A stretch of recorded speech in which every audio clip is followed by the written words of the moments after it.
Hello, everybody. How you doing out there? Oh, got to better make sure my YouTube window's muted here. Yeah, I've got to do this as soon as it pops up. There it is. All right. So, got to better make sure my YouTube window's muted here.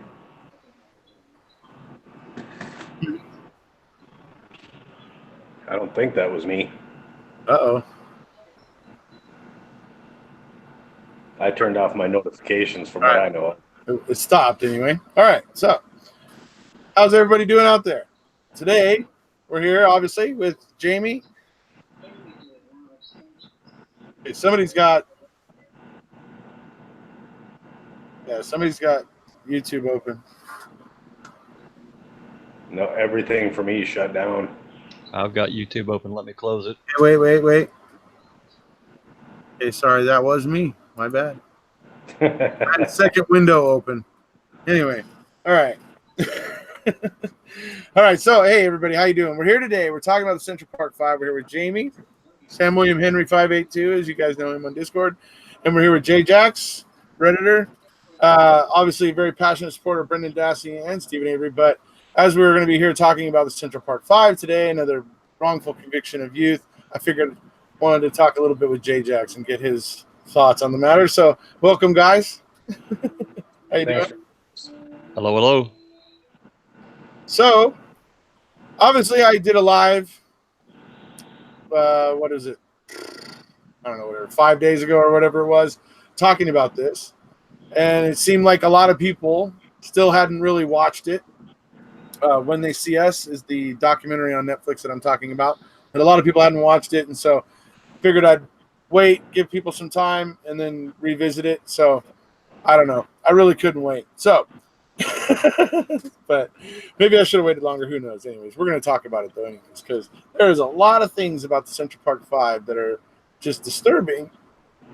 And I mean, I can't tell you how much I wish we had a juvenile interrogation act or something of that sort in New York in 1989.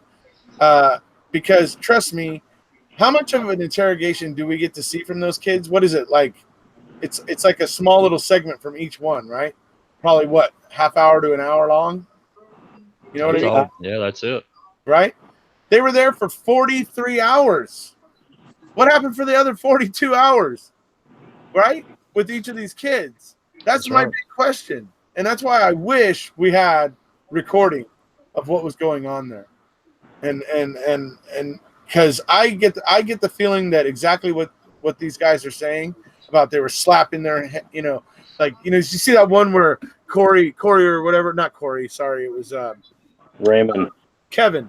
He's like this, and he's like, oh, man, I don't know, and he's like denying or whatever. Because he's doing that, and he's leaning on his hand, and suddenly one of the cops like slaps his arm out, and he's like, it's like startles him, and he's like, oh, what the hell? Like, it's just, you're not supposed to touch a kid like that. I mean, that right there, if they had that on tape, that would have nullified their case. You know what I mean? Yep. I mean, I know that there was some dirty dealing going on in the confession of these kids. I mean, look at Corey. Corey only ended up there because he's a good friend of Youssef. And he wanted to go and accompany his friend Youssef, and then he gets dragged into it. He gets sucked into it. Right? And it's like he even says my mom would kill me if I didn't go there with you, or your mom would. Right. Yeah. I mean, yeah. And they're buds, that's the way it is, right? Because when you're best buds, right? So which brings me to the point of there seemed to be this really strange thing with this investigation, even though Unfairstein, I like to call her, even though she analyzed that crime scene, and she was pointing out that it looked like a single perpetrator that drugged the jogger out into those bushes and trees and stuff and everything when she's analyzing the scene. And then somehow they go from that to it was kids. It was a bunch of, it's these 5 kids or maybe 4 kids first. And then they add in Corey, right? Right. Corey becomes part of it, right? So it's like the answer became, well, our case is weak, so we'll just add more kids. we'll just keep getting more kids to say they did this. That's right. Like that was like the thinking. Like that will make it all better. But it's like, wait, more kids is a problem to your original crime scene analysis. So that's, so I mean, there's and that's just one point in this case where logic and the prosecution's narrative are not going anywhere near the same direction. And these people are educated in law and human rights. No, sorry. And they're supposed to understand, the part that kills me is the part where you see that one cop telling Raymond Santana, where he goes, you know what? I know. He goes, he gets those other cops out. I know you're not. I know this isn't you. This isn't you. You're a good kid. You're a good kid. You wouldn't do shit like this. Weirdos and perverts, they do shit like this. You're just a kid. It's like, you fucking know he's innocent, you asshole. You know it.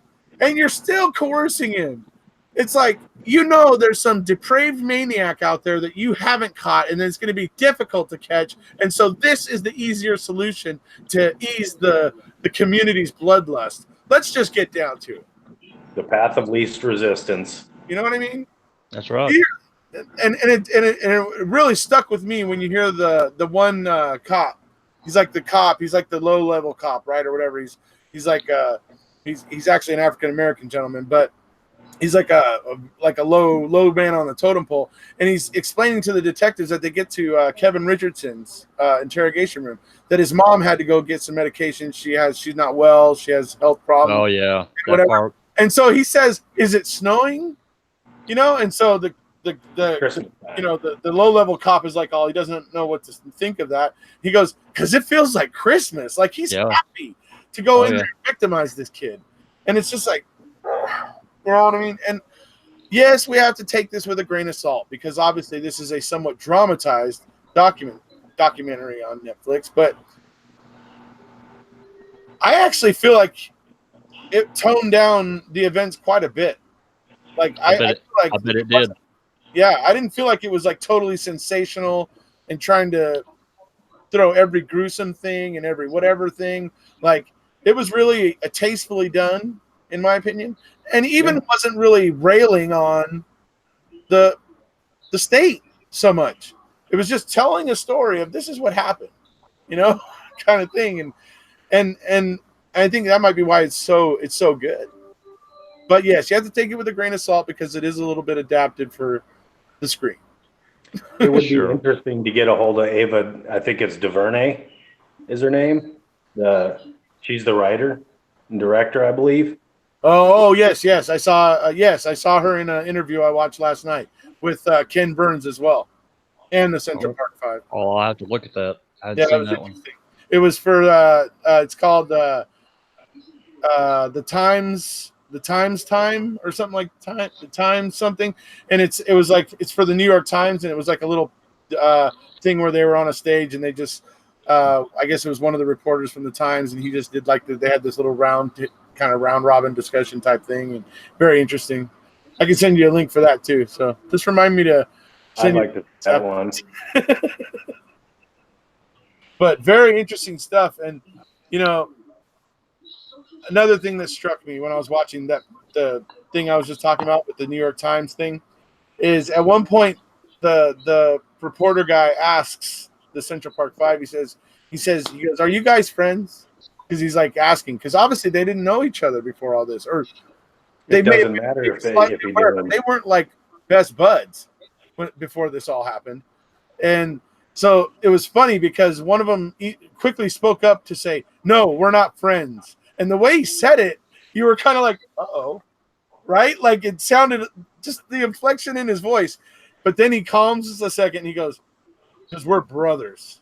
And it's like, it was very interesting. To me, that was a good moment because I was actually wondering the way that he boisterously spoke up. It almost sounded like maybe he was going to say something negative, but it was good. So, but that brings up another point. Remember in the investigation, I don't remember which one it was. I think it was the youngest kid, and they said this such and such person said you did this, and he says, "Who?"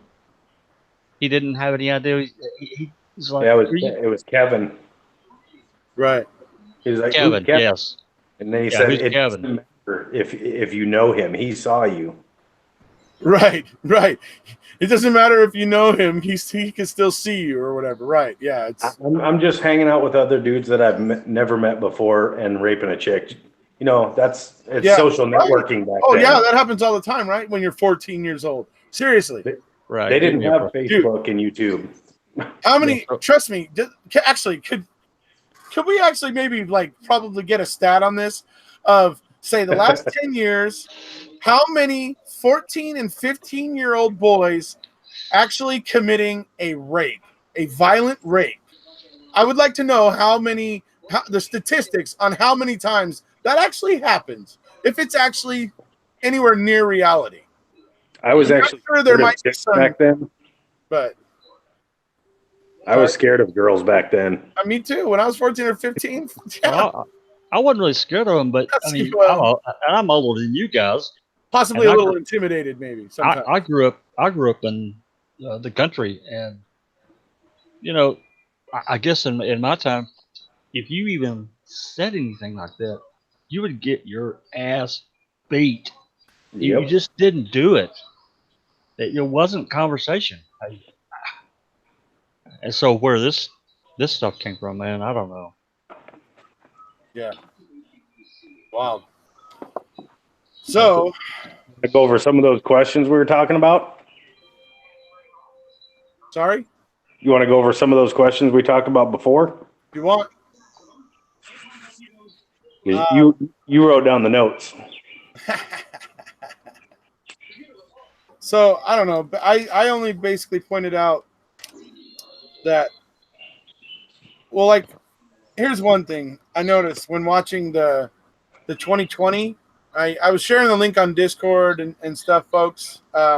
It's a 2020 episode of 2020 on ID, and it's all about the jogger case, is what it's called, the jogger case, and it goes into a lot of the things happening. And a couple of different times during that show, they show the socks of the jogger being collected and being thrown onto the trunk of the police car, basically, right? It's on video. You just see them being put on to the trunk of a police car.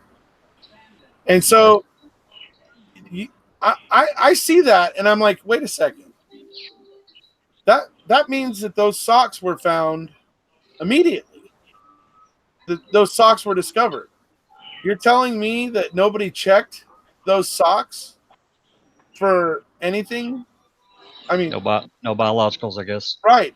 Immediately, nobody tested those immediately to find out if you somehow discovered later that there was actually semen inside of one of them. I mean, I don't know. I'm wondering about that, number one, because that's odd to me. Why wouldn't you have tested it thoroughly in the beginning? Because what happens is because of the way they ended up testing it the way they did, is the defense didn't get the results of what happened that they needed, that DNA test, and whether that semen came back to any of the boys. They didn't even know that it existed. They sprung that right and then sprung it at trial. At trial, and so like I said, I think it's interesting because you see the way that the lawyer finds out about it at trial when you're watching When They See Us. Okay, he's talking, he's questioning the forensic analyst, the DNA analyst guy, about the vaginal swab, because that's all he has in Discovery. Discovery tells him that all that was tested was a vaginal swab, basically from a rape kit. Okay, he doesn't know about the sock yet. So when he asked the guy, he says, "Look, did anything you tested come back to any of these boys?" And to which point he says, "No, but I only had the swab and the sock." Okay, at that point, folks. Yeah. Oops. This is how crucial this point of when they see us was, because at that point in time, that lawyer has just found out that there is another piece of evidence that has been tested, and there are conclusive results that they haven't been told about. Yep. He doesn't know a thing about it. Not a and so Linda now he has to sit there in court and he has to wrestle with himself, because I don't know if you guys know, but lawyers, they have a rule. When you go into court, you don't ask a question you don't already know the answer to. Exactly. Okay? And so this guy has to sit there and decide on the spot, am I going to ask a question I don't necessarily know the answer to in order to bring this evidence out because clearly the prosecution's holding it back? Or do I sit on this and not ask any further questions about it, and then the jury doesn't get to hear about it? You know? And so imagine how he had to wrestle in that moment. Do I ask the question I don't know the answer to, or do I not? You know? And that's for me a very powerful moment in court there. And that's the kind of BS that the prosecution was pulling in this case that really pisses me off. Not to mention the not spinning the wheel. They didn't get a fair chance at what judge they were going to get, because they clearly point out that the wheel didn't get spun. They got sent straight to freaking, what's his name, Hannigan. And apparently Rikers Island is nicknamed Hannigan's Island. You know, I mean, it's like, come on. How much do you got to stack the deck?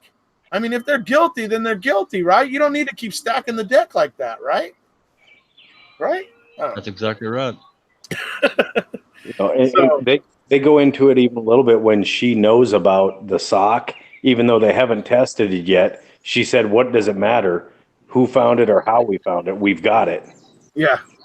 I mean, it could have been the detectives, kind of like the bones in the Avery case. Anyway, sorry. No, there are parallels. We found them. We didn't take any pictures of them. They're there. Oh, anyway. The detectives blow me away. Yeah.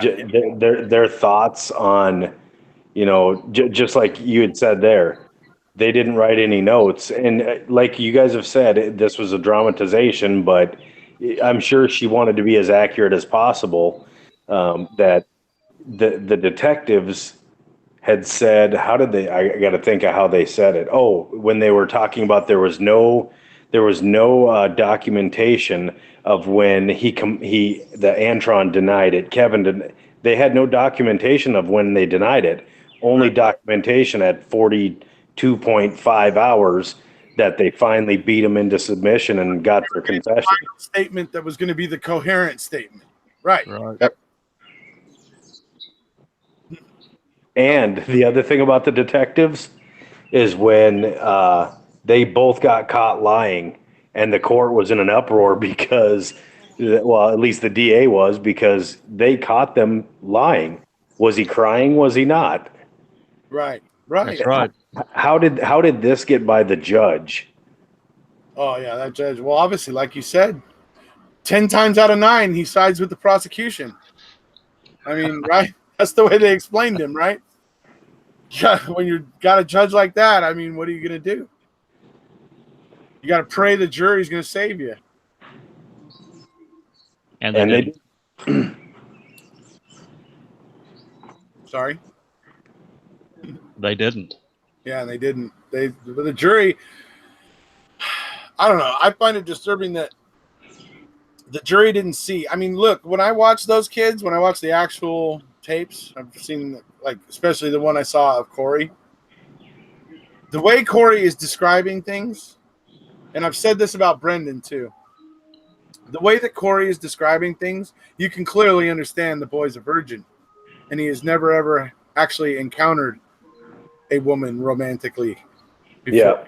Yeah. And it's clear in the way that they talk. And the fact that that was missed by investigators, jury, judge, public at large. You know what I mean? It's like the fact that that was missed. I mean, it's unmistakable when you hear somebody who doesn't understand sex and things like sex or rape, and they try to talk about them like credibly. It's obvious. Certainly didn't sound like a bunch of boys wilding. Well, you know what? The only thing about that word that kind of makes me somewhat believe that was real is if you look at Nick Cannon's got a show called Wild and Out, And I kind of wonder if that wasn't just like a neighborhood thing Could have been. or that regional thing. You know, it could have been. She was just reading it wrong. That I can't believe. Right. So, one of the things here also that bothers me is the way that when the facts start, or when things started to develop and come in, they were starting to notice flaws in their narrative. They were realizing that the boys couldn't have possibly been in two places at once doing these other things in the park, and All the way at across the the same park. time, right, all the way across on the other side of the park, raping and doing everything with the jogger. And so they were realizing that that was a problem. And so what did they do? They started changing the established timeline, which was basically supposed to be the baseline for the investigation. And they started playing with that and moving events around so that their narrative and their theory would work. We all know that once you start playing with the facts and moving facts around and making facts fit your theory, you're already going down a slippery slope down the wrong road. That's, I think, pretty well established, really. And that's one of the things that struck me in the beginning as I was watching When They See Us, right away, that jumped out at me. And I just thought that was wrong. But then I want to get on to talking about the confessions themselves, right? The confessions themselves, you hear the talk where they say that they talk about how at certain points of the confessions, all of the boys, all of their little stories, they interlock. Like their statements all kind of corroborate and back each other up and whatever. And they say interlock, meaning that they come together to make the story seem credible. And then by the time they all get to the end of the story, it's all crazy and whatever again, right? Here's my explanation for why that happens. It's because when it came to the actual event of the rape on the jogger, the police were asking a bunch of yes or no questions, or maybe even multiple choice questions, and questions like that convey a great deal of information in the asking. And that is a way that they were able to prime these kids to give them, so these kids would know eventually when they finally broke them what they wanted to hear. That's what yes or no questions do in interrogations like this with juveniles. They just convey a bunch of information that the juvenile can then spat back later. And so I think why they have these interlocking, kind of narratives, as they say, at that point of the story, is because that's where the cops were feeding them what they thought happened. And they were in the questions they were asking. Like I said, when you ask, look, let me put it this way: when you ask a yes or no question to somebody, it's like, "Hey, did you take that red car and put it down there by that green building?" You are conveying a lot of information, right, in that question. That there's a red car, that down somewhere further away there's a green building. So you're conveying information in the asking, and so that is how I think most likely those, as they say, interlocking parts of their. But here's the problem with that, and this goes all the way to the court system. If you get asked a question there, they never allow anybody to elaborate on their responses. For instance, did you steal the red car? No. Okay, if you drop that right there, fine. But now you go on to say if they were allowing people to elaborate, no, I didn't steal the red car. I stole the blue one. Right. You know, exactly. They never. This goes all the way to if you're being, if you're on sitting up on the bench at the court, they only ask yes or no answers, and they stop you if you try to elaborate. Matter of fact, Kratz did that to many people on there because he didn't want them giving the full information because that would let some of the shit out of the bag. Oh yeah, he would constantly say, "Let me stop you right there. Let's back up." That was classic. He did that numerous times. Mm-hmm. Yeah, absolutely. Congrats. Sorry, I'll let you go back to that, but that's where I kind of my problem with that whole yes no answer theory or practice. It's huge, and I think it's important for people to understand why yes or no questions are detrimental in an interrogation, particularly with juveniles, particularly with ones like Brendan who have some, disabilities potentially. So, I mean, but yeah, yes or no questions convey a great deal of information in the asking. So that's not ideal. So that's how I think that happened with the Central Five, and why people feel that at a certain point their confessions kind of got cohesive. That's because it was the cops feeding the narrative, and that's where they were feeding the narrative. The cops were so sure about what had happened to the jogger, so that part of the story, they were feeding them, through these, questions. So that's how I feel that happened. We should have Travis here because that's a question I would like to ask about in court.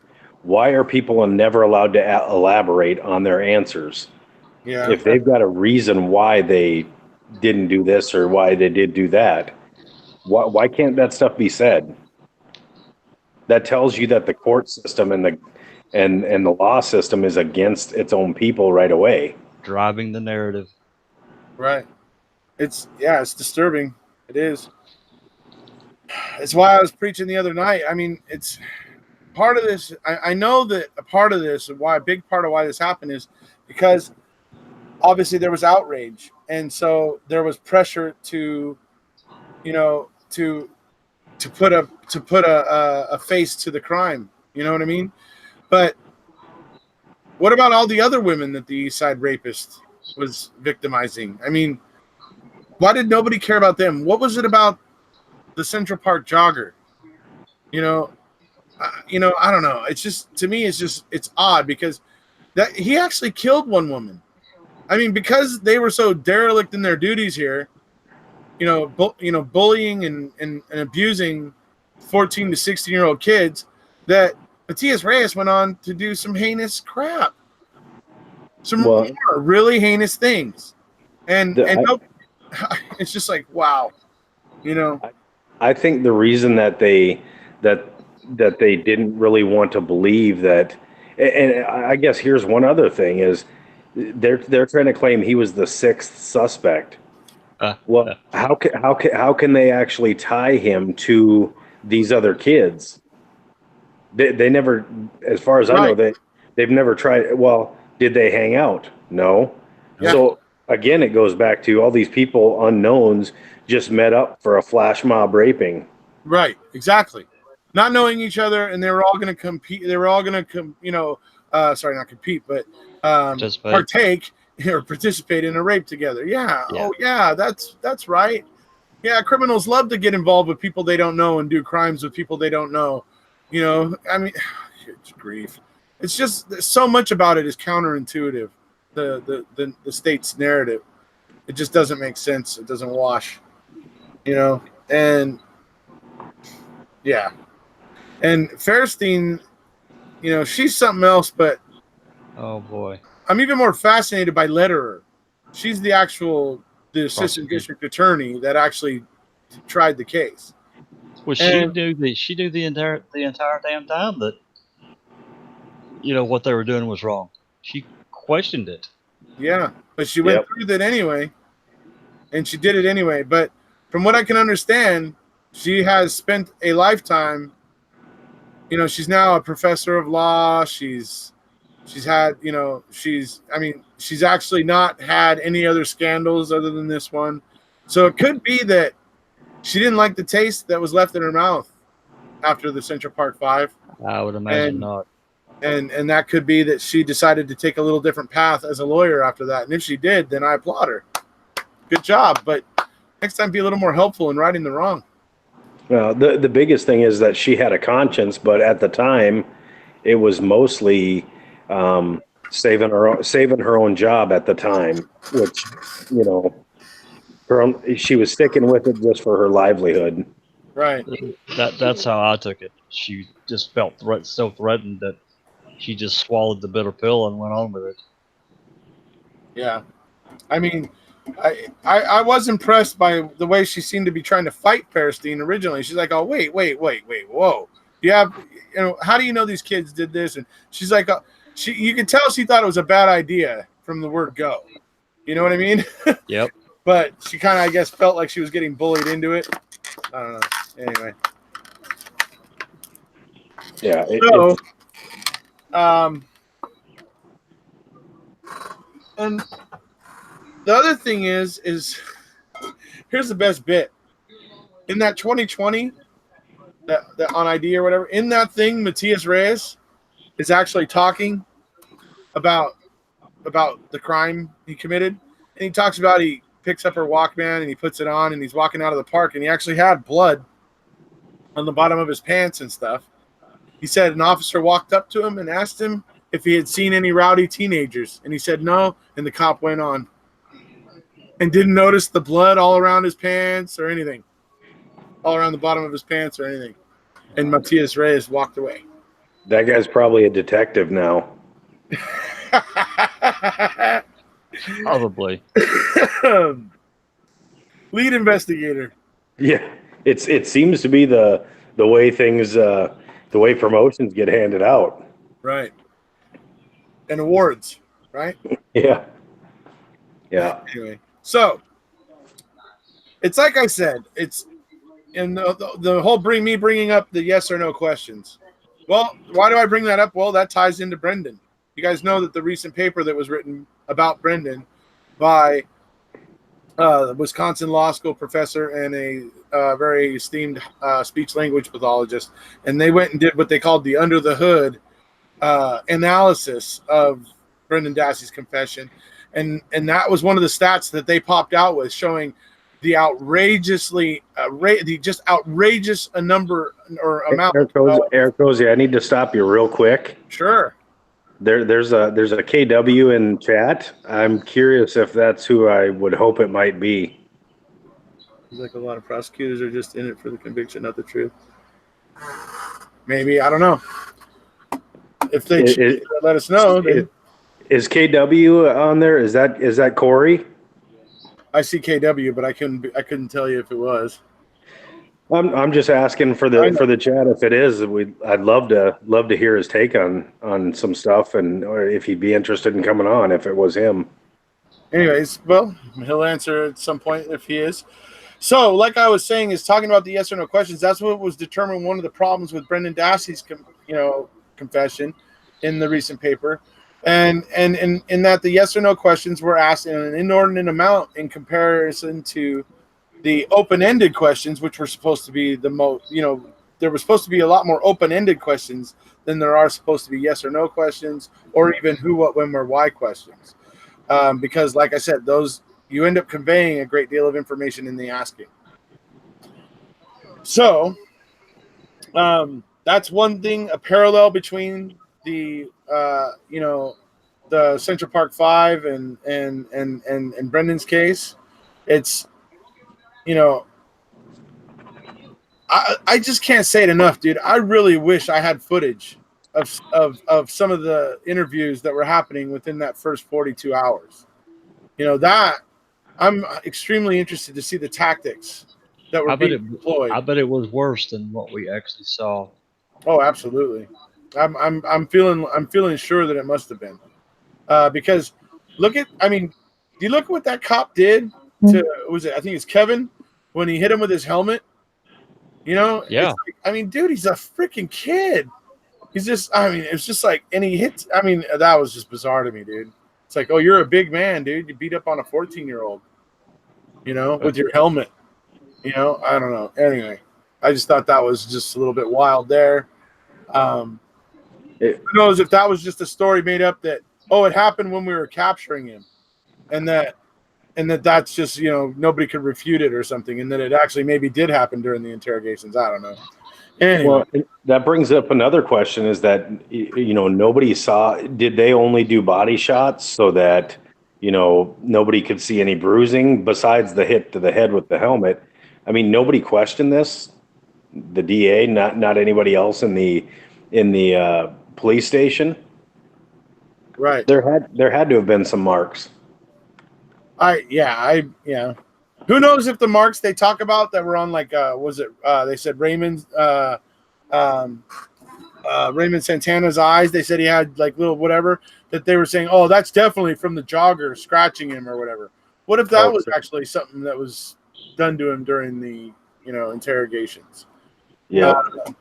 Because we all see him making we all see in there the point he was obviously kind of a pretty boy. He's checking his reflection in that tinted window before they all started getting going, right? Like so you could tell he was a little bit vain. You know what I mean? So I have a feeling that those scratches weren't there. That brings up another point of, by all accounts, this female jogger he beat the hell out of her. She was covered in blood, and these guys didn't have a drop of blood on them. Right. Yep. And nothing. They had nothing on them. And she had a white shirt that was so stained with blood, it was pretty much black. Brown. Yep. Yep. I mean, yeah. And how is that not getting on any of them?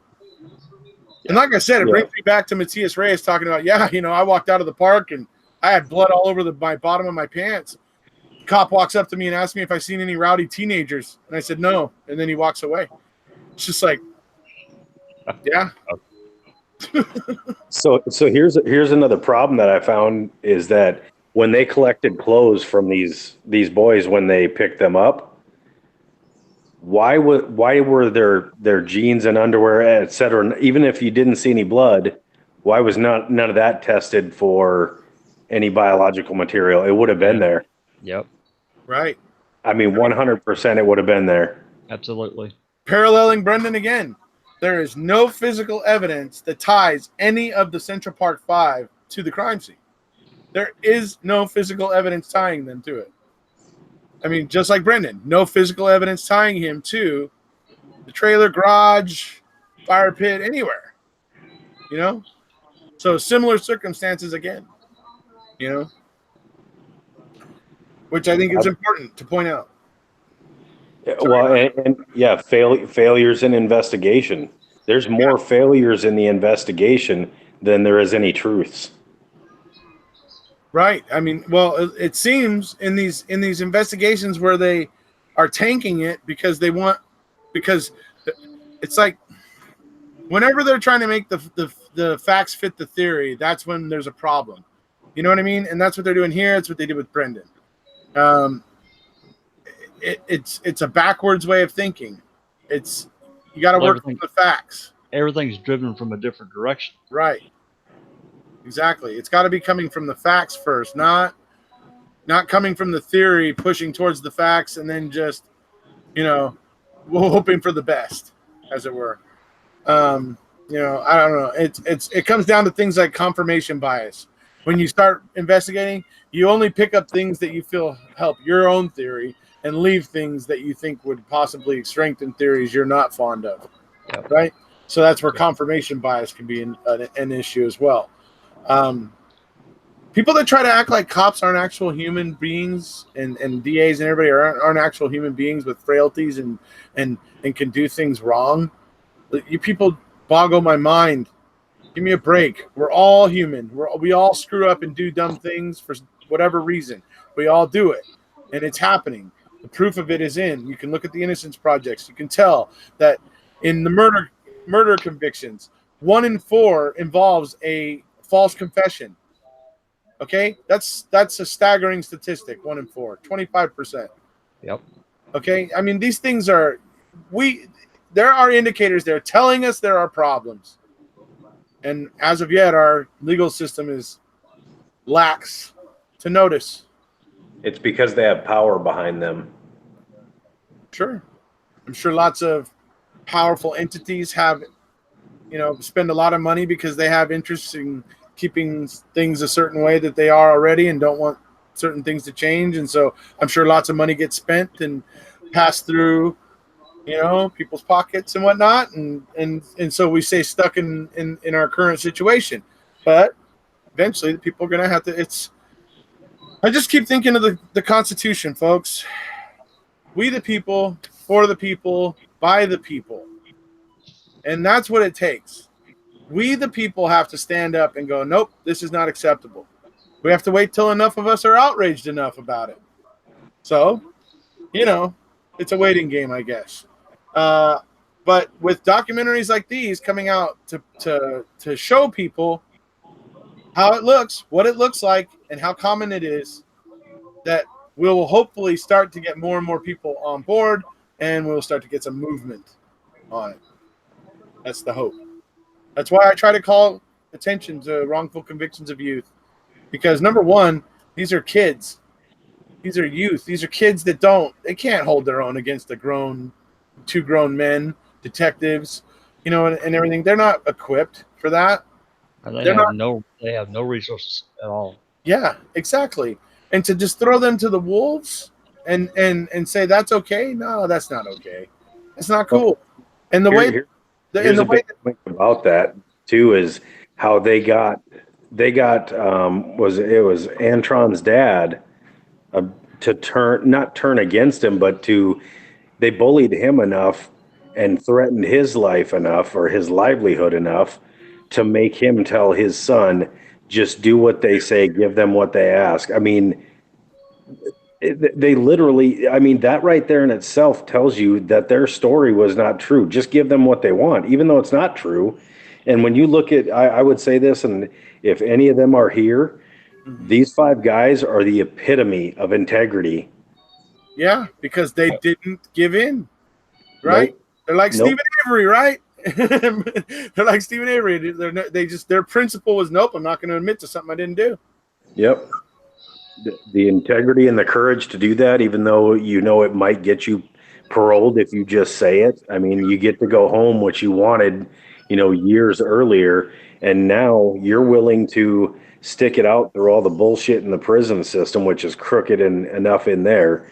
But they all stuck to their guns. And I truly think that they didn't know each other then, but they know probably more about each other now, being separated and being in prison, than ever before. Yeah. And I got to say, my favorite bit in the movie was when Yusef and Antron were they showed up at that building together. And where the meeting, they had like some kind of meeting for probation for sex offenders, probably, I think it was, or something. And so that lady's like, "Oh, sir, are you guys prepared to admit to what you did or whatever?" And so I love the way Yusef gets up. He's like, "We were on trial, and they offered us a plea deal if we would admit to it. We chose not to lie then.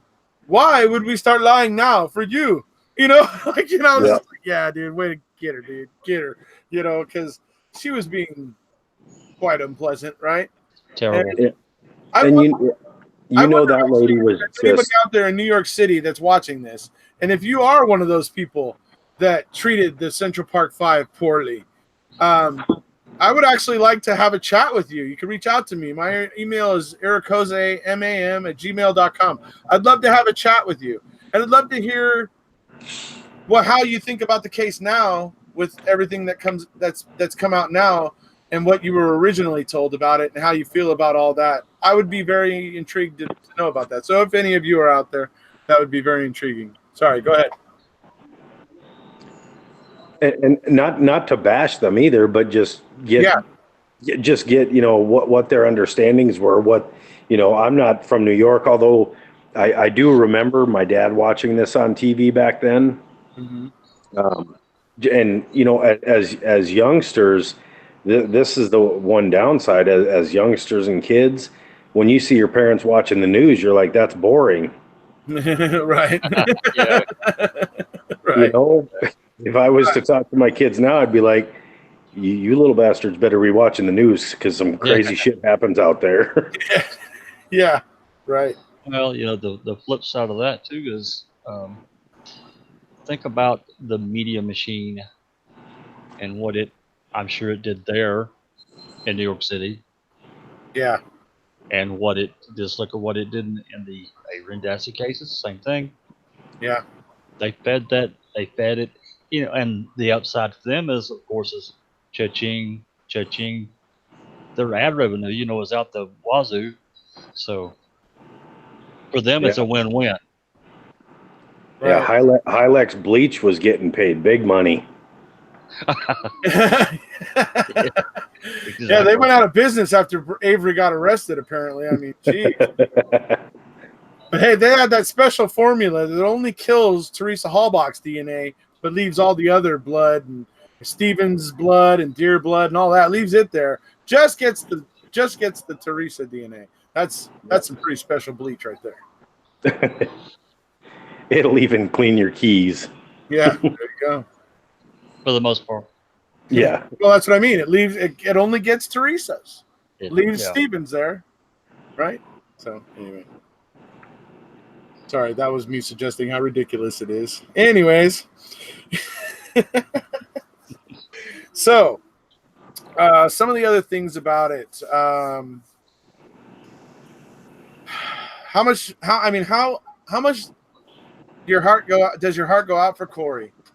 Okay, as the 16-year-old who only accompanied his friend down to the police station, who ends up being the only 16-year-old and ends up going to state prison, becomes the target for other prisoners to, beat and, whatever.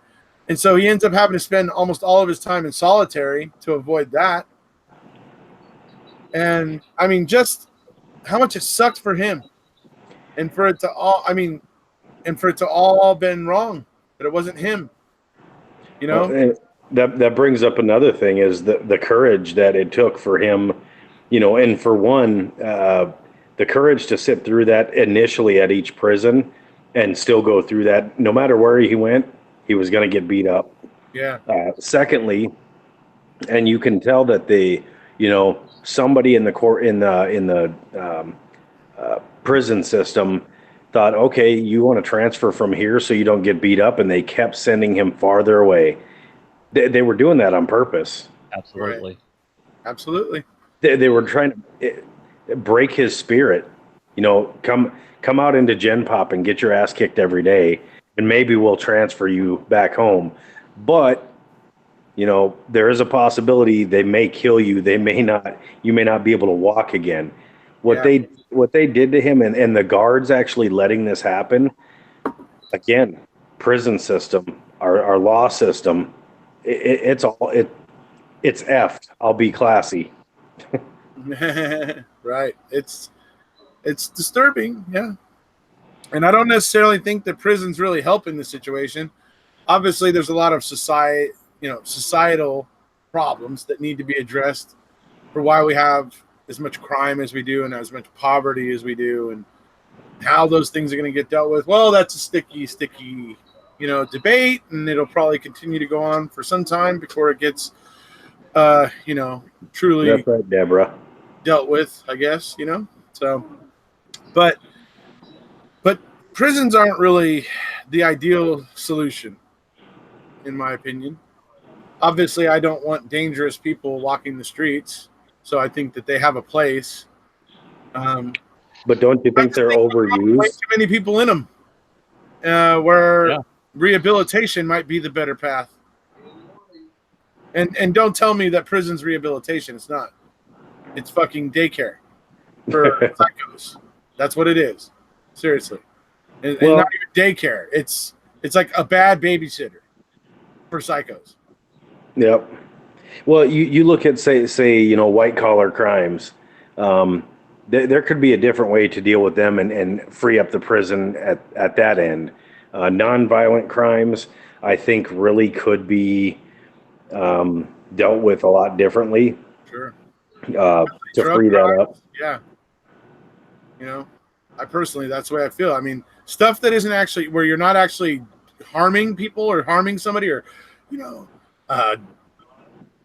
somehow crippling them or assaulting them, or, what I mean? Like where you're physically creating, a difference to somebody, it's anything that's more hands off. I think there should be a different approach.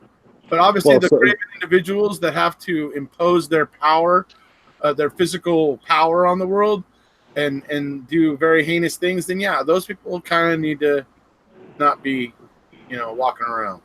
So this may seem a little bit weird, but obviously, true sex offenders, nobody really gives a crap. I mean, that's why they get beat up and raped and stabbed in prison. But why doesn't the prison system have literally segregated prisons just for that. I mean, To deal with it. yes, so some people may want them dead. That's their philosophy, but the intention is not for that to happen. But if you were to say have one prison that had all the cartel people in it, one had all the Aryan groups in it, and, I mean, if you separated all that stuff, you would take a pretty big problem out of the U.S. I mean, granted, that's going to put people farther away from their families, but I think you would alleviate some of the beatings and stabbings and murders that do happen in prison. Well, a lot of them are ran like the prisons are ran from basically the inside. We've seen it. Yeah, yep. They're run by the highest gang member that's there. Hey, Bron. Mm-hmm. Yeah, it's just it's for me. I think we need to reevaluate, what we're doing with our prison system. I don't like the idea of corporations getting involved in turning prison into a money-making scheme. Really not on board with that. I think that's a horribly bad idea and a slippery slope that's going to lead to hell. Thanks, Bron.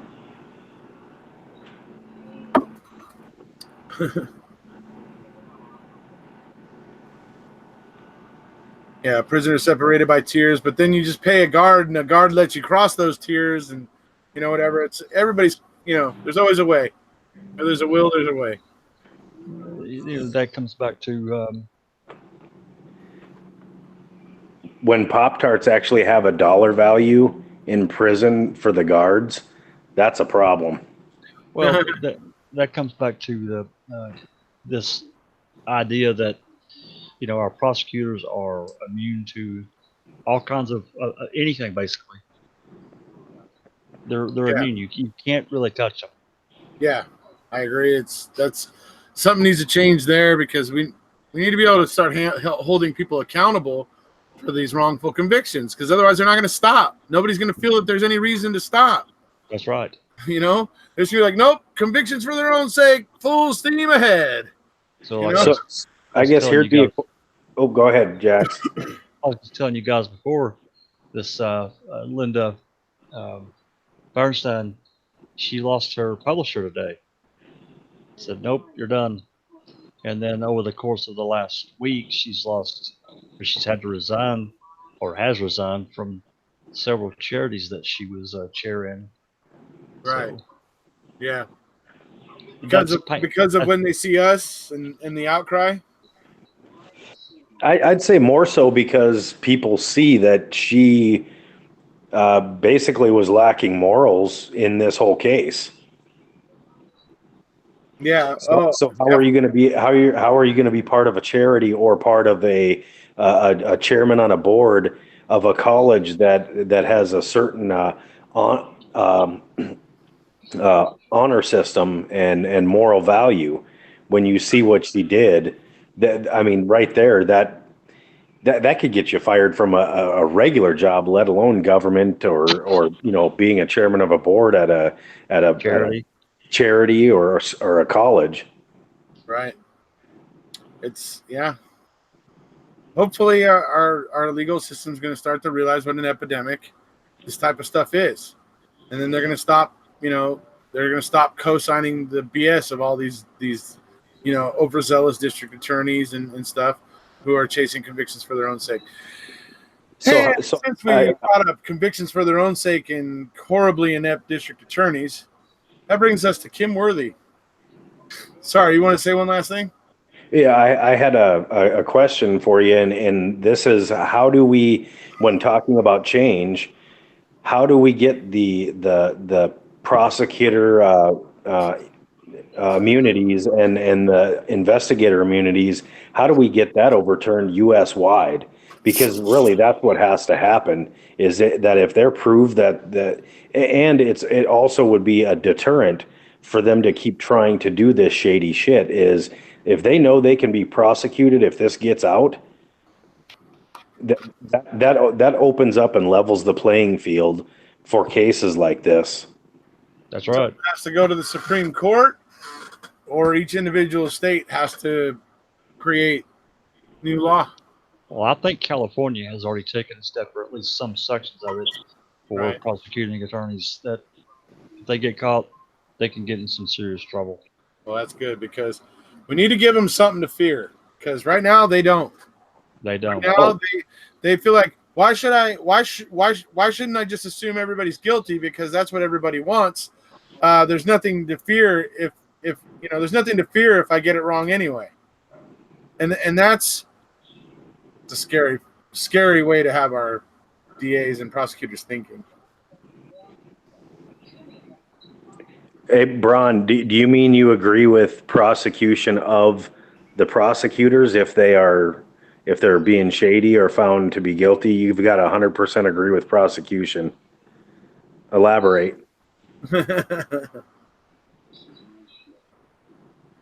I think I know what you mean. I just want to clarify. Yeah, that's what I thought you meant. Okay. So, yeah, it's wild. I mean, and the reason why to get onto what I was about to talk about was, now we're going to talk about Kim Worthy from Illinois. Okay. This is important because she was the prosecutor in the Devontae Sanford case, folks. And some of you may have heard me talk about this case before, but it's absolutely atrocious what happened. Okay. 4 people were found killed. It was a drug den. They were drug dealers basically and stuff. 4 people were found killed in a drug den, and police reported, or responded and found it, and then went outside and they saw a young kid, Devontae Sanford, was walking home, on his way home or whatever. And they get him, whatever, start talking to him. He's not, he's a little bit limited. He's not exactly like, on par with, the rest of the, I think he was 14 or 15. Not exactly on par with his, the rest of the kids his age exactly. And then they end up taking him down to they ended up eventually picking him up, taking him to the police station and coercing a confession out of him. Everything. They prosecuted it, convicted him, and everything. 7 days after his conviction, a hitman emerged, taking credit for not only the 4 deaths that had been laid on Devontae Sanford, but also an additional 8 others. 2 other groups of 4. So not only that 4, but 8 more people? 2 other groups of 4. So in total, 3 groups of 4. Wow. 12 people, right? He admits to all 12. He leads the police to the gun that did all the crimes. Right. He leads them to it. It matches the ballistics from the scenes. He does everything. He gives them everything. He signs affidavits saying that Devontae Sanford was not involved. All this stuff, he takes credit for all of it. Now, instead of 7 days in, Kim Worthy could have said, "You know what? Oh, okay, great. Oh, this guy did it. Oh, wow. Okay, let's undo this thing with Devontae Sanford now because we know it's wrong. Now we're only 7 days in, and then we might have to compensate him a little bit, but at least it won't be a whole lot." No. Kim Worthy decides, and it would be right. Yeah, Kim Worthy decides she's going to let him rot, and she's only going to prosecute the hitman for the 8 murders that she doesn't have anybody tied to, and she lets Devontae Sanford rot. That's what Kim Worthy did, and it took 15. It was eventually 15 years later that Devontae Sanford's lawyers had to go over Kim Worthy's head, and eventually had to go to the Illinois DOJ, to the AG, and the AG had to set it right because she wouldn't do it. Wow. That is what we're dealing with in America, folks. Overzealous DAs that are just idiots. And is she still a DA today? They're so worried about their record, and that it's about convictions and not justice. And we need to get rid of those people because they are death to the American way. Is she still a DA today, Erekose? From what I understand, she is. Yes. Wow. that didn't get her fired. Nope. Yeah, I thought it would, because you know how much they had to pay Devontae Sanford after 15 years? Almost $500,000. That's Guarantee it? you, after 7 days, they wouldn't have been paying him $500,000. Oh no, I don't think that's enough. I don't either. So, I don't think it is either. But that's malicious prosecution. Yep. It's horrible. But I think maybe part of him, he was just happy to get out. And Sure. So, yeah, but I would be too. But yes, even in today's day and age, I mean, if you can find a job and your record is swiped, that 500K could go a long way. But if you're still having trouble getting a job, that 500K is going to get wiped out pretty fast. Yeah. Oh, yeah. Absolutely. I mean, it's a nice thing to help him get started after spending 15 years in prison. But yeah, he's definitely going to need a job to go along with it. So that's a horrific case. I'll have to remind you to put a link in the Discord for that. Yeah, both of them. Right. Yeah. And Devontae Sanford, and then what was the other one? I got to give you the link for the talk with the Central Park 5. And I know this can actually put up the Khalif Browder one that J-Jax was talking about earlier. I bet a lot of people have probably heard of that one. That was. I think Allie actually did a video about Khalif Browder, if I remember right. I think you're right. I think she may have. Yeah, Erekose is going to love that one.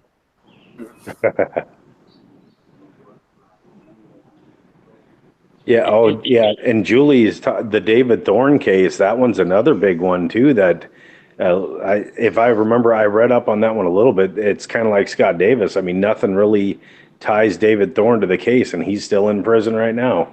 Right. And that's Mama Phoenix's baby over there.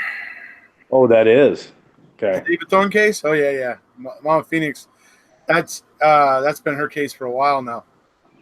When she started to do stuff besides making a murderer, she did a few, and then she hit David Thorne, and she's been like a huge David Thorne supporter ever since. She's been on that one for quite a while now. Yeah. Mm-hmm. So, yeah, David Thorne case is a big one. And Erekose, does she go by Mama Phoenix, or I know she's not going by Casey anymore, correct? Well, she does. She goes by Casey. Her name's now Casey Oliver instead of Casey Martinez, which it was before. Yeah, so, just so people know up there. Yeah, Casey Oliver. That's her channel. And then Mama Phoenix was her nickname. And then back in 2016, her crew of people that helped her research and stuff like that were called the Hatchlings. It was funny. Anyway, good times. Where is Allie Apperson? Indeed. I agree. Somebody needs to start a search party for her. She's around. Is she MIA? Did that happen when Fallon went MIA? You're not suggesting she's with Fallon, are you? Uh-oh. No. I would never do that. Sorry, Allie. We're just kidding. Yes, Allie, please. We're just kidding. Yeah, she ain't even there. She's not even here. She doesn't love me anymore. Denise says she's been talking to her all day. There you go. I guess she just doesn't love me anymore, Denise. I don't know. So, oh man. So anyway, the Central Park 5, I mean, and here's the one thing that brings it all home. Number one, you have the horrific thing that happened to the Central Park jogger. Then you have the horrific thing that happens to these 5 kids and their families in the pursuit of a wrongful conviction because the cops are too lazy to do their job right. Then from there, you have the victims that Matias Reyes goes on to victimize, and he even kills one mother. While he gets her, he rapes her, he kills her, while her 2 sons are sitting in the next room screaming their heads off. Yep. Okay? That is, for those of you who think we're crazy because we think wrongful convictions are a heinous thing and we don't like them, well, just chew on that for a second. That poor mother and her 2 kids who were screaming in the next room because cops were too lazy to do their job right. And let him run. Yeah, and he got on to go off and be able to do that. Okay? If they had been thinking correctly, testing the DNA, trying to get it into the database so that eventually to make it to add it to the known knowledge of the guy so that they could catch him quicker when they eventually, get him in CODIS, get him into the databases so that eventually when one of his crimes does, when you find another one, you can start to, you know what I mean? Or he does get picked up and they do a DNA test on him and then then you get a match, whatever it is. But get that stuff into the system. By what they did with that DNA, by only testing it, I'm sure they only tested it against the Central Park 5. Probably didn't enter it into CODIS or anything like that. Probably just like in the Scott Davis case, it didn't match the defendants, so it got lost. I'll guarantee it, or it got buried. Fortunately, in this case, it didn't get destroyed. And it was eventually matched to Matias Reyes. But I mean, I am sure that it probably wasn't entered into CODIS, and I'll check and see. But to me, it seems like they weren't the bias in this investigation caused so many numerous victims. As I said, the Central Park 5 and their immediate families, and the eventual victims that Matias Reyes went on to victimized after the Central Park jogger. So L. Fallon actually just kind of led us into one of the questions we were talking about earlier in reference to profiling and advertising, which is where the DA actually told the cops to go out to the projects and get those thugs. Yeah. That points to me, for one, at racism, and 2, targeting, just like we've seen with the Erekose, or with the Avery case. It's pure targeting. Oh, I believe she was racist, no doubt about it. Yeah. Yeah, she's Fairstein. Oh yeah, Unfairstein, as I like to say. Yeah. Yeah. Unfairstein, that's a good name. That's what it says right below the video. #Unfairstein. It's cold as ice. The detective, his name was Harlingen, I think. Yeah. He is arrogant and on a power trip, because when they talk about, when he calls him, "Yes, sir, officer, I'm a detective." I believe he seems like that type that I earned my right here. Right. Right. And then I love the part where it's getting investigated because, well, I gotta say that the guy there in New York who was in charge of the DA's office, I gotta say, I tip my hat to that guy, because he, unlike everybody else, didn't want to just look the other way. When he heard about what Matias Reyes was saying and everything, he actually got somebody to look into it, right? And I love how that girl is going around with that one guy, and they're going around and they're talking to people, and they get to Unfairstein, and she's like, "Oh, so I said there was a 6th kid. There was a 6th kid. That's it. It's like." And then the same thing from the lead detective. He's like, same thing. "Oh, so there's a 6th guy. That's it. There's a 6th guy. Yeah, hey, whatever." Right? And it's like, and I'm like, how are you just going to keep piling on more suspects when you had a scene that was like a single perp? You had how are you explaining all these bodies moving around the jogger and not leaving evidence that they're moving around the jogger? I mean, it's just mind-boggling. And it's obvious that this is why the Central Park 5 were released. Clearly, the New York Superior Court, those judges didn't have their head up their ass, and they freaking saw what was going on here and went, "Nope, this is enough." You know what I mean? Yep. Hopefully, I mean, and it'd be nice to know that happens more often, personally. But at least it happened here, where the Supreme Court of New York went, "Yeah, there's some bogus shit going on here." Well, someone pump the brakes. They've made it so damn difficult now. With AEDPA for the federal government to get involved? Yes, making it all the more crucial that our state courts need integrity.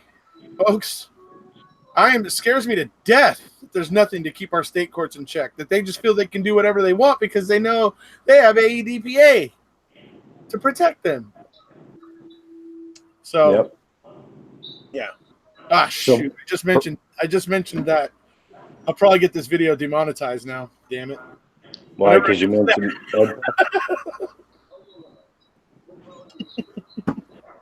So Braun actually, she asked a question. It's related to the Hallbach case, but about people reporting seeing Teresa with a black man in Taco Bell. What would a black man refer to? Could it be Mexican or Spanish or not? I would say not, but I've seen some darker Spanish people. So, I mean, yes, there could be some. Yeah, I guess that's up in the air. Mm-hmm. I've never heard about the account of Teresa with a black man or dark guy at Taco Bell. That's the first time hearing of it personally. So I don't know that one, but somehow missed that one. I think I remember hearing that rumor some time ago. It's been a while. Yeah. Well, then we got her knocking on Leo R's door over on Cuss Road on, what is it, Thursday the 3rd or? Yeah, Thursday the 3rd. yeah, many different, or not many, but a few different sightings. It's weird. I mean, it's just weird that you have that many sightings, right? It's odd. Yeah. Those calls in and stuff. It's just bizarre. But yeah. So then the last part, I guess, of the Central Park Five that to me was at the end with the two investigators talking to Harlingen at the bar. Yeah, that's what I meant. Right. He just seemed like an angry at the world, angry at being questioned about this. Like he's always right. That's the arrogance. Mm-hmm. The arrogance of, and we've said it before. We know it's not every officer or law enforcement or DA out there, but there's plenty of them that are that way. Yeah. Oh, absolutely. Absolutely. It's like I said, it's up to us. It's up to the people. Because look, folks, the big money out there, they have an invested interest in having things go along in the status quo. You know, even though things may need reform, it's easier. The people that have the money to keep things the same are going to do that if it's in their interest. So it really is going to require people, we the people, for the people, by the people, are going to have to stand up, because that's essentially what these entities out there that have enough money to influence things, they buy people and get, well, in a way, they buy people and get people together going the same direction to help them push forth whatever influence they're trying to create and that sort of stuff. Well, I think we need the people from their own conscience, of their own desire to see proper, justice and proper things, not just in the justice system. There's quite a few areas that could use some attention right now, to be perfectly honest. Public reform. Yep. I'm a little bit worried about where free speech might be going here. Personally, I have some very deep concerns about the future of free speech in this country. But I digress. I've got a question. If there's anybody in law in here, but I know DAs are government employees, but do they get bonuses for convictions? Is there any kind of compensation for them that way? I don't know if there's monetary incentives. Yeah, interesting. Especially in high visibility cases. What is true? I guess truly, what is their drive to convict somebody wrongfully? I don't get that in people in general. Why you'd want to push this just to get something on document saying, well, hey, I convicted this person, this case. Well, what if you have an entire city of New York about ready at your throat because they want answers? Well, and another part of that is looking at if this person's ambitious and they're going, they're going to be a DA for X number of years, but their next step, and they're, the way they see it is maybe a senator, congressman, or whatever. And so they've been, or maybe even a U.S. attorney. So it's all political. Well, maybe at least some of it. I think. Or well, I suppose with politics comes money. So there is a means to an end. Obviously, that didn't work with Kratz. No. He's the one anomaly. Make his run, though. He had the backwards plan going or something. I don't know. I think people around him knew what he was. Right, he was getting ready to make his run for Congress, United States Congress, and then that's when the sexting scandal hit. Yeah, I think people around him, superiors or whatever, they knew what he was. Oh, certainly. Somebody fed that information to the reporter, because you can tell that's what Kratz is most pissed off about. Absolutely. In that press conference, he's like, "Who gave that to you? Yep. Come on, who called you? Who told you about that?" Well, I thought he was going to hit Foley. He's so damn mad. I thought. Oh, Kratz, he's a slimy, weaselly one, isn't he? Jeez. Anyways, I'd love to. I hopefully want to get TikTok and AC on here and talk about Kratz. Oh boy. Working on that one. That would be a hootenanny right there.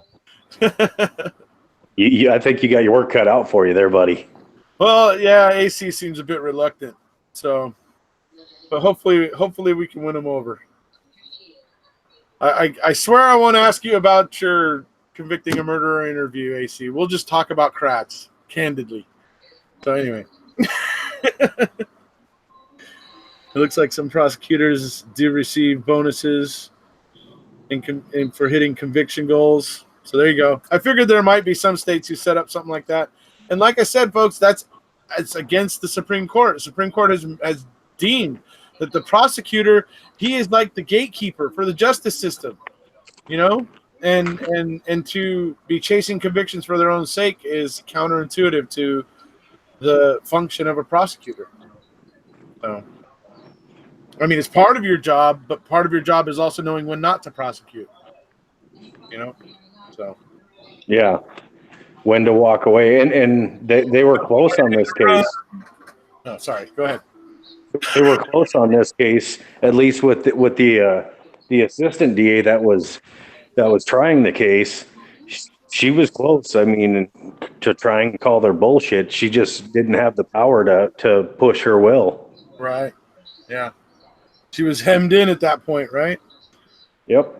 In for a penny, in for a pound, as I say. That's what Manitowoc is. And now the entire state of Wisconsin, personally.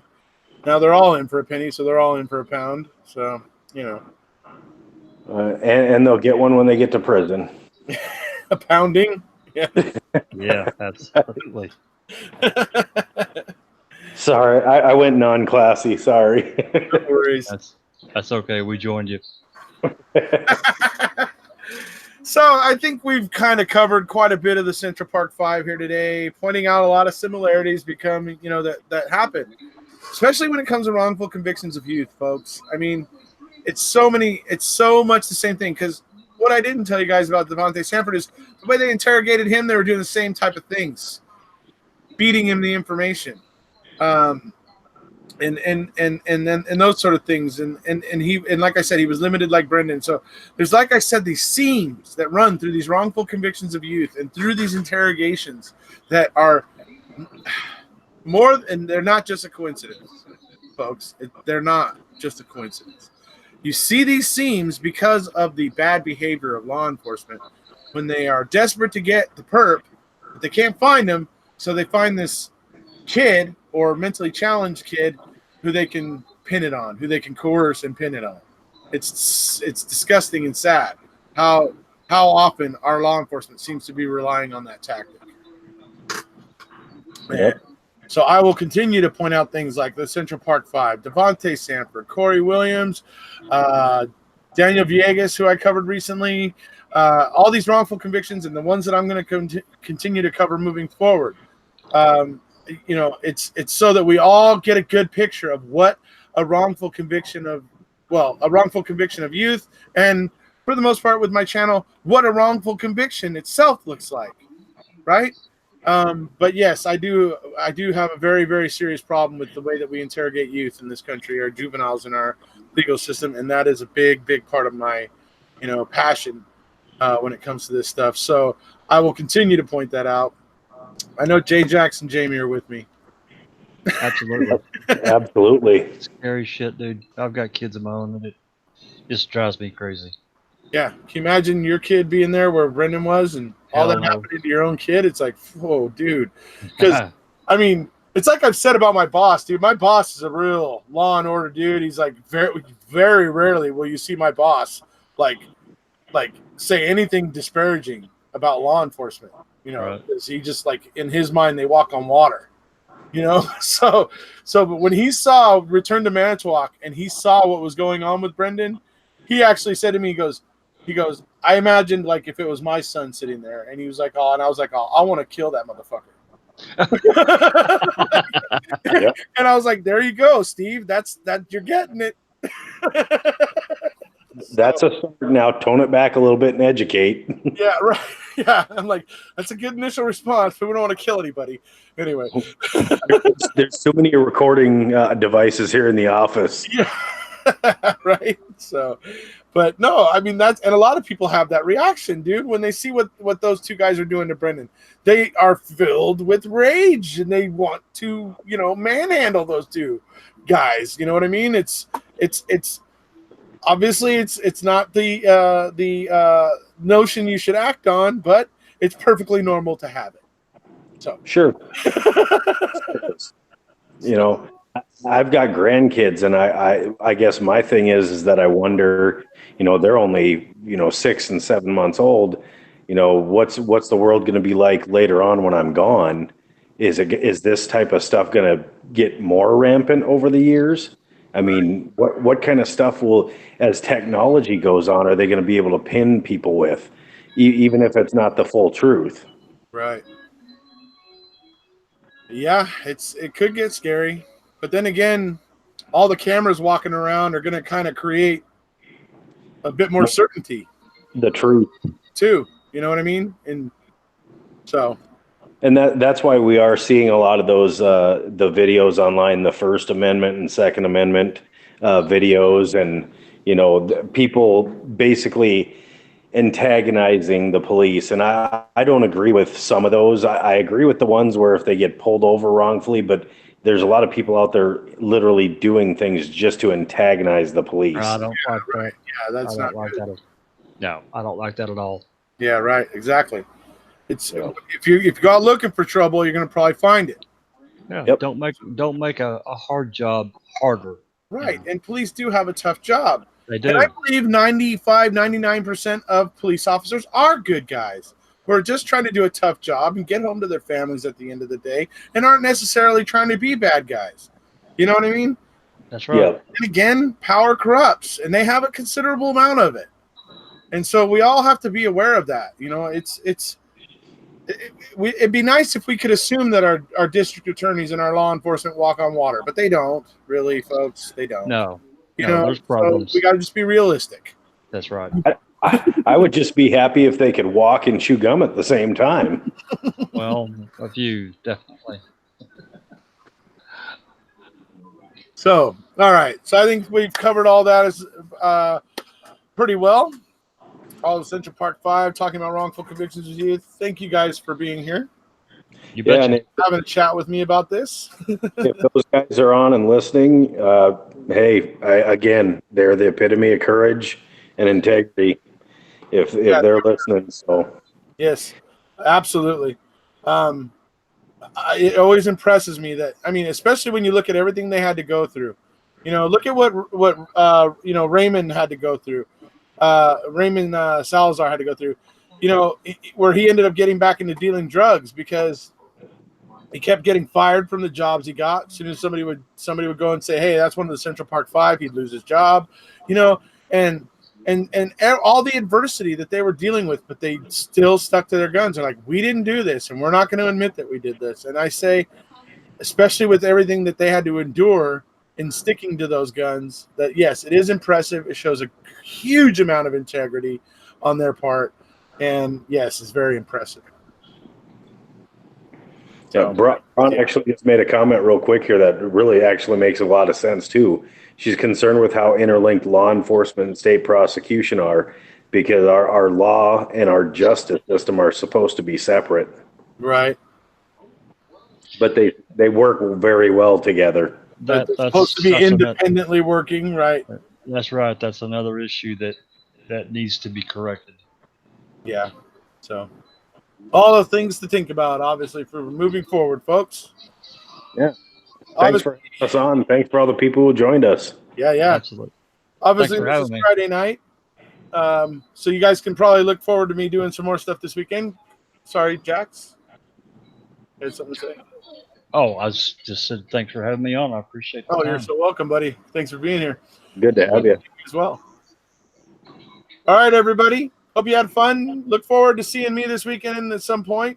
I'm going to probably be talking about something by tomorrow, maybe even tonight. I might even get some of the wrecking crew together to maybe do something tonight, a little round-robin discussion, panel discussion, maybe where we can get 5 or 6 of the wrecking crew and just talk about something live. So those that are interested, let me know on Discord or whatever. If you haven't already, please hit subscribe, and we'll see you. Hey, y'all have a good night.